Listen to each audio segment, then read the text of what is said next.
जुल्फें खोली हैं उन्होंने आज, जुल्फें खोली है उन्होंने आज, और सारा शहर बादलों को दुआ दे रहा है। हेलो फ्रेंड्स, मैं हूं डॉक्टर रोशनी वर्मा, MD आयुर्वेद और योग। आज का टॉपिक है हेयर केयर रूटीन। फर्स्ट जो अर्ली मॉर्निंग हमको करना है वो है कि 1 गिलास गर्म पानी या तो फिर कॉपर के बर्तन में रखा हुआ पानी यानी तांबे के बर्तन में रखा हुआ पानी हमको पीना है। और ऐसा इसलिए करना है ताकि इससे डाइजेशन जो है वो प्रॉपर रहे, और जब हेल्दी बॉडी रहेगी तभी रहेंगे हेल्दी हेयर्स भी। इसके बाद करना है आपको योगासन या एक्सरसाइजेस जिनमें कि सिर नीचे की तरफ होता है या तो फिर जब सिर को झुकाना पड़ता है। ऐसे ही कुछ आसन हैं, शीर्षासन, सर्वांगासन, हलासन, पर्वतासन, मार्जारासन, इसी तरह के आसन आपको करने हैं। इनसे ब्लड सर्कुलेशन हेड की तरफ बढ़ेगा और हेयर ग्रोथ में भी मदद मिलेगी। देन ऑयलिंग ऑफ हेयर्स और हेड मसाज, जिसे कि आयुर्वेद में शिरो अभ्यंग भी कहा जाता है। जब हम ऑयल लेते हैं तो उसको ऐसा नहीं है कि बस हमने लगा लिया और हो गया। इसके लिए एक कटोरी में ऑयल को लीजिए, उसको हल्का सा गरम करिए, फिर उंगलियों की मदद से धीरे धीरे अच्छे से मसाज करते हुए हेयर ऑयल को लगाना है। उसी से आपको प्रॉपर बेनिफिट मिल पाएगा, क्योंकि इससे जो हेड है वहाँ पर ब्लड सर्कुलेशन बढ़ जाएगा और इसके साथ ही एक्यूप्रेशर पॉइंट्स है वो ट्रिगर होंगे। इससे भी हेल्दी हेयर्स की ग्रोथ में मदद मिलेगी।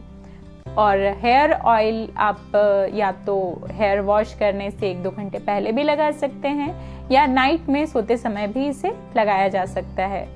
और इस तरह से जब आप हेयर ऑयल लगाते हैं, एक चीज़ ये भी ध्यान रखें कि हेयर ऑयल लगाने के बाद धूल मिट्टी में जाने से आपको बचना है, क्योंकि जो ऑयल होता है वो धूल मिट्टी को अट्रैक्ट कर लेता है और वो उससे चिपक जाती है, जिससे हेयर प्रॉब्लम्स होने लगती है। अब बात करते हैं हेयर वॉश की।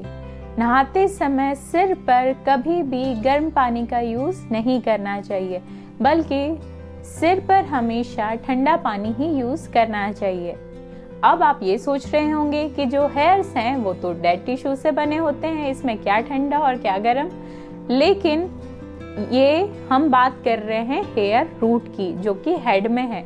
तो हेड पर कभी भी ठंडा पानी ही यूज़ करें, क्योंकि जब गर्म पानी यूज़ किया जाता है उससे जो हेयर्स के जो पोर्स होते हैं, रोमकूप होते हैं, वो खुल जाते हैं, जिससे कि हेयर फॉल होने की संभावना बढ़ जाती है।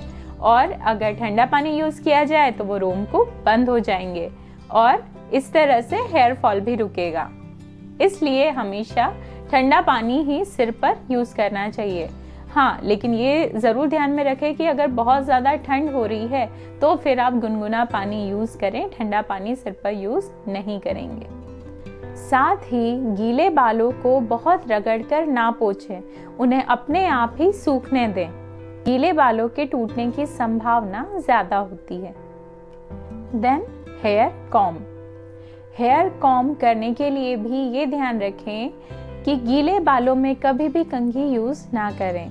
जब बाल अच्छे से सूख जाएं, उसके बाद में बिल्कुल हेयर एंड से शुरू करते हुए एक तो पहले इन्हें पार्ट्स में डिवाइड कर लें और उसके बाद में फिर धीरे धीरे पहले हेयर एंड, फिर और ऊपर, ऐसे करते हुए हेयर रूट्स तक सुलझाएं।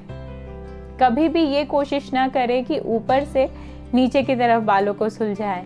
ऐसे में बाल ज़्यादा उलझेंगे और ज़्यादा टूटेंगे। देन बात करते हैं आउटिंग की। जब भी बाहर जाएं तो हेयर्स को अच्छे से कवर करके रखें, ताकि तेज धूप और तेज हवा से इन्हें बचा सकें।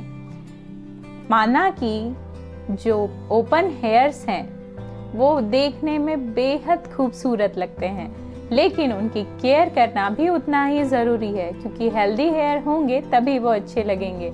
और इसके साथ ही जो आर्टिफिशियल हीट यूज़ होती है, जैसे कि हेयर स्ट्रेटनिंग में, उससे भी बचने का प्रयास करें। Now here cut. बहुत से लोग ये सोचते हैं कि अगर बालों को बार बार काटेंगे तो उससे हेयर ग्रोथ जल्दी होती है। हालांकि ये बात ना तो पूरी तरह से सही है और ना ही पूरी तरह से गलत। देखिए कैसे। पहली बात, हेयर की जो ग्रोथ होती है वो ऊपर की तरफ से होती है, बाल बढ़ते तो यहाँ से हैं। अब अगर हम बालों को बार बार नीचे से काटते ही रहेंगे तो वो बढ़ेंगे कैसे, है ना। तो इस तरह से ये बात गलत हुई। लेकिन सही किस केस में है? सही है स्प्लिट एंड के केस में। जैसे कि जो स्प्लिट एंड्स होते हैं उसमें बाल 2, 4 ऐसे अलग अलग पार्ट्स में डिवाइड हो जाता है और फिर जो हेयर्स की ग्रोथ होती भी है तो वो वहाँ से टूट जाते हैं। तो इस तरह से अगर स्प्लिट एंड्स वाले पार्ट को काट दिया जाए तो ऊपर के जो हेल्दी हेयर हैं जिनमें अभी डैमेज नहीं हुआ है तो उनको एक हेल्दी वे में ग्रो होने में हेल्प मिलती है और फिर हेयर ग्रो होने लगते हैं। देन फुट मसाज, या आयुर्वेद में इसे पादाभ्यंग भी कहा जाता है। इसमें सोने से पहले पैरों के तलवों में अच्छे से किसी ऑयल की मसाज की जाती है। तो इससे बहुत अच्छे से नींद आती है, स्ट्रेस भी कम होता है और स्ट्रेस और नींद नहीं आने के कारण हेयर फॉल बढ़ता है।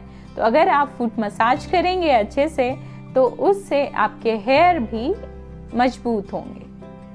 अब बात करते हैं आपके बेडशीट और पिलो की, जो कि अगर सिल्क के होंगे तो उससे आपके जो हेयर हैं वो कम डैमेज होंगे।